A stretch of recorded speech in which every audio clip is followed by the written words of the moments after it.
Hello friends, मैं आज आप लोग के लिए बहुत ही इम्पॉर्टेंट वीडियो लाई हूँ और ये वीडियो ज़्यादातर हेल्पफुल होगा क्लास 10th के लिए, क्योंकि मैं आज ये क्लास 10th के लिए ही स्पेशली ये वीडियो लेकर आई हूँ।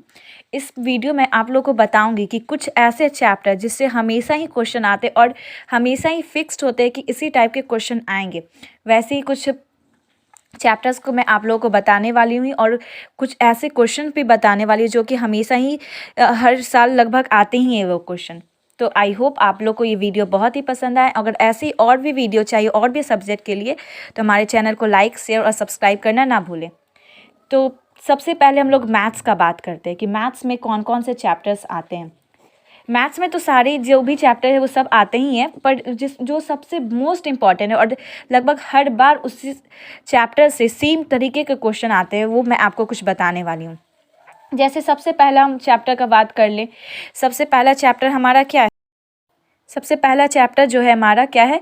रियल नंबर है। रियल नंबर से एक क्वेश्चन तो एकदम कंपलसरी है कि वो हर साल लगभग पूछता ही है, जो प्रूफ करने वाला होता है।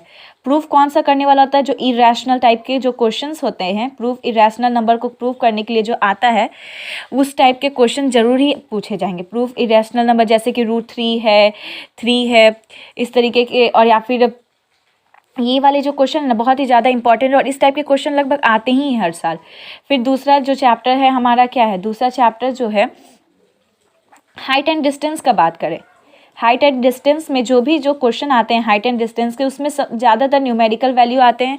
जो आप लोगों ने हाइट एंड डिस्टेंस में क्या है, न्यूमेरिकल ही तो है उसमें कि क्या कहते हैं, एंगल ऑफ एलिवेशन निकालना, एंगल ऑफ डिप्रेशन निकालना, इस टाइप के मतलब फिगर बेस्ड जो क्वेश्चन होते हैं हाइट एंड डिस्टेंस में, वो तो कंफर्म है कि वो आएगा ही। इसलिए आप लोग उससे एक क्वेश्चन एकदम कंफर्म होता है, इसलिए आप उसको जरूर बनाएं। और वो ज़्यादातर किससे पूछा जाता है? एनसीईआरटी से वो क्वेश्चन पूछे जाते हैं। इसलिए आप लोग क्या करें कि एनसीईआरटी के जितने भी एटलीस्ट जितने भी क्वेश्चन जो एग्जाम्पल्स में दिए हुए हैं, या फिर ये क्या कहते हैं, क्वेश्चंस में भी जो दिए हुए, सारे के सारे कवर अप कर लीजिए। तीसरा बात करें हम लोग जाके लीनियर इक्वेशंस का बात करें। लीनियर इक्वेशन में सबसे ज़्यादा इंपॉर्टेंट होता है ग्राफिकल क्वेश्चंस। ग्राफिकल क्वेश्चन भी बहुत ही ज़्यादा इंपॉर्टेंट हो जाते हैं। उससे भी एक क्वेश्चन लगभग है कि आप उससे भी एक क्वेश्चन आते ही आते हैं। ग्राफिकल क्वेश्चन क्या, एक क्वेश्चन देगा, उसका बोले ग्राफ निकालने के लिए, फिर उस पर पूछेगा कि ये कंसिस्टेंट है कि इनकंसिस्टेंट है, इस तरीके का क्वेश्चन पूछे ही जाते हैं। प्रोबेबिलिटी जो कि बहुत ही इजी चैप्टर है, उससे भी एक क्वेश्चन पूछेगा। उसमें या तो वो कार्ड्स रिलेटेड क्वेश्चंस आते हैं या फिर डाइस रिलेटेड क्वेश्चन आते हैं। दोनों ही बहुत ही इंपॉर्टेंट है और दोनों से लगभग एक एक क्वेश्चन ना भी बोले तो एक क्वेश्चन तो है कि वो कंफर्म ही आएगा। ठीक है, फिर हम लोग बात कर लेते हैं ये जैसे कि कुछ प्रूफ वाले पूछे जाते हैं। पाइथागोरस थ्योरम, ट्राइंगल में जितने भी तरीके के प्रूफ पूछे जाते हैं, सर्कल में प्रूफ, उस ट्राइंगल जो रहता है ना, ज्योमेट्री का पार्ट, ज्योमेट्री से मेनली जो होता है क्या होता है, जितने भी प्रूफ हैं आपके ट्राइंगल से रिलेटेड या तो बोले सर्कल से रिलेटेड,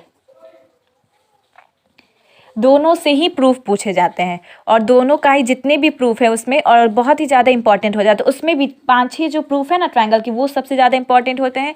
देन सर्कल के अगर प्रूफ नहीं पूछा तो वो क्या करता है कि उससे रिलेटेड क्वेश्चन पूछ दिया जाता है, जो कि एनसीईआरटी में या फिर आप आर.एस. अग्रवाल भी कर रहे होंगे तो उसमें भी मिलता है। तो इसलिए ट्रायंगल और सर्कल का जो मेन जो प्रूफ है उसको आप लोग ज़रूर कर लीजिए। फिर उसके बाद सर्कल का है जो उसका भी कर लीजिए, टेंजेंट्स वाला, नॉर्मल वाला, ये सब जो भी प्रूफ आते हैं उस सबको कवर अप कर लीजिए। और उससे एटलीस्ट जो क्वेश्चन है ना एनसीईआरटी के क्वेश्चन, जो उससे रिलेटेड क्वेश्चन है कि इसको इस तरीके से प्रूफ करना, एक्सटर्नल एंगल, ये जो भी होता है उससे आप लोग उसको कवर अप कर लीजिए। मेरा कहना ये है कि आप लोग बेसिकली अगर लास्ट टाइम में आप लोग एग्ज़ाम देने और आपका कुछ ज़्यादा पढ़ा हुआ नहीं है तो आप लोग सबसे ज़्यादा फोकस कीजिए एनसीईआरटी पे।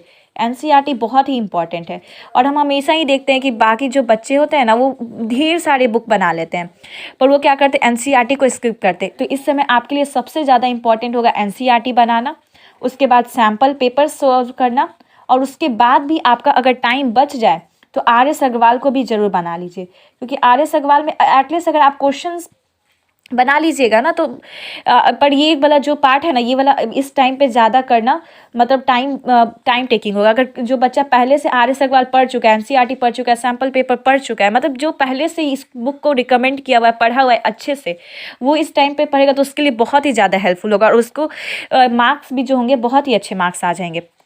तो मेरा पहला सजेशन होगा कि आप एनसीईआरटी को कवर अप कर लीजिए, उसके बाद आप सैम्पल पेपर को कवर अप कीजिए और अगर टाइम बचता है तो आर एस अग्रवाल को भी ज़रूर पढ़ लीजिए। क्योंकि ऐसे बहुत सारे क्वेश्चंस जो मैंने देखा है कि क्या होता है कि एनसीईआरटी से तो रिलेटेड रहता है, पर उसका जो न्यूमेरिकल वैल्यू जो चेंज करके देता है वो क्या रहता है, वैसे as it is question R S Agarwal में दिया हुआ रहता है। तो आप अगर आर एस अग्रवाल बना लेते तो बहुत ही ज़्यादा बेनिफिट होगा। फिर अगर हम चौथा चीज़ का बात करें तो चौथा चीज़ जो है ना, आप लोग को जब भी सैम्पल पेपर दिया रहता है तो उसमें क्या होता है कि आगे के कुछ पेपर्स जो होते हैं वो सॉल्व किए हुए रहते हैं और कुछ पेपर जो रहते हैं वो अनसॉल्व रहते हैं। वो आपको क्या करना है ना कि आप जो अनसॉल्व पेपर है ना उसको लगाइए। सबसे पहले इन तीनों चीज़ों को कवर अप कीजिए। सैम्पल पेपर में जो है पहले जो सॉल्व क्वेश्चन है उसको कवर अप करके बना लीजिए। फिर उसके बाद आपको अपने एक ये रूटीन बना लेना है कि हमको 1 घंटा 3 घंटे का पेपर होता है ना, तो आपको 3 घंटे का रूटीन बना लेना है कि हमको इस समय जो है ये पेपर जो है 3 घंटे में हमको सॉल्व करना ही करना है। तो आप लोग एक सीट लीजिए और उसमें जो एक पेपर जो होगा सैम्पल पेपर में दिया हो रहता है ऐसे बहुत सारे जो कि आपको सॉल्व करना होता है, तो आप उसको 3 घंटे के अंदर बनाकर देखिए और देखिए कि वो बन पा रहे कि नहीं क्वेश्चन बन पा रहे। और अगर क्वेश्चन छूट रहा है तो किस वजह से छूट रहा है, या तो इस वजह से छूट रहा होगा आपका क्वेश्चन जब आपको आता ही नहीं होगा, उसका कॉन्सेप्ट जो होगा वो क्लियर ही नहीं होगा, या तो दूसरा चीज़ ये हो सकता है कि टाइम ड्यूरेशन में कोई गलती हो रहा होगा, मतलब आप टाइम को मैनेज नहीं कर पा रहे, मतलब टाइम खत्म हो जा रहा है और आप क्वेश्चन को सॉल्व नहीं कर पा रहे। ये 2 चीज़ प्रॉब्लम हो सकते हैं। और फिर तीसरा चीज़ ये भी हो सकता है कि कुछ आप लोगों ने चैप्टर को जो क्या किया होगा स्किप भी किया होगा, चैप्टर स्किप किया होगा, जो आपको बिल्कुल भी समझ में नहीं आता उस चैप्टर को आपने स्किप किया होगा, तो उस वजह से भी क्वेश्चन नहीं बन रहे होंगे।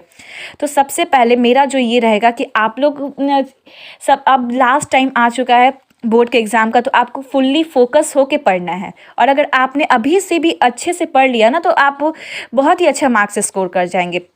तो सबसे पहले एनसीईआरटी को कवर कीजिए, सैम्पल पेपर को उठाइए, फिर देखिए कि सैम्पल पेपर में किस तरीके के क्वेश्चन पूछे गए हैं पिछले साल में, उसको कीजिए।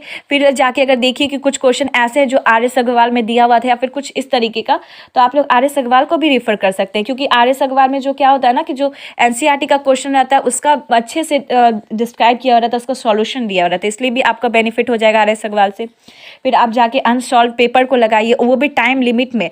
आप एक काम कीजिए कि वॉच लगा दीजिए और उस समय कीजिए जब आपको कोई डिस्टर्ब ना करे। क्योंकि हम लोग बहुत बार ऐसा घर पे कोशिश करते हैं कि मॉक देने का, पर क्या होता है ना कि मॉक देते हैं, कोई पेरेंट्स बुला लिया, फिर कुछ हो गया बीच में तो आप उठ के चले जाते हैं, तो उस समय क्या होता है कि आपका जो रैंडम जो क्वेश्चन बनाने का उस समय कंसिस्टेंसी रहता है वो रुक जाता है। मतलब आप उस समय को कैलकुलेट नहीं कर पाते कि हम कितने देर में क्वेश्चन बनाएं।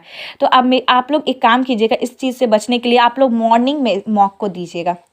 तो बहुत सारे बच्चे होंगे कि मॉर्निंग में तो हम याद करते हैं या फिर कुछ और भी क्लासेस भी जाना रहता है, अगर मॉर्निंग में कीजिए या फिर आप जब सब कोई सो जाए, तो अगर आप लेट नाइट पढ़ते हैं तो आप लेट नाइट भी एक मॉक दे सकते हैं, लेट नाइट भी मॉक दे सकते हैं। या फिर आपको अगर आपके घर में ऐसा कुछ प्रॉब्लम नहीं है या फिर हॉस्टल में रहते या फिर कुछ भी है, तो अगर तो आप ये क्या कर सकते हैं, ये दोपहर में भी दे सकते हैं। आपको जिस समय भी मतलब ऐसा होना चाहिए टाइम कि आपको उस समय कोई भी डिस्टर्ब ना करे और आप ईज़िली क्वेश्चन को कर सके। और मॉक देने के बाद सबसे बड़ा चीज़ उसको एनालाइज करना, इस सॉल्व क्वेश्चन पेपर को एनालाइज करना सबसे ज़्यादा इंपॉर्टेंट है। उसको सॉल्व कीजिए, वहाँ पे देखिए कि कहाँ पे गलती किए, कितना गलत हुआ, किस वजह से गलत हुआ, कौन से कॉन्सेप्ट में हुआ, तो फिर जाके वहाँ पे फिर से उस क्वेश्चन को बनाइएगा 2-3 बार।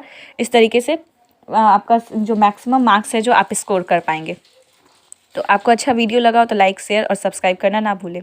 अगर और भी बहुत सारे चैप्टर्स के बारे में जानना है या फिर किसी भी तरीके का वीडियो चाहिए तो आप हमें कमेंट कर सकते हैं।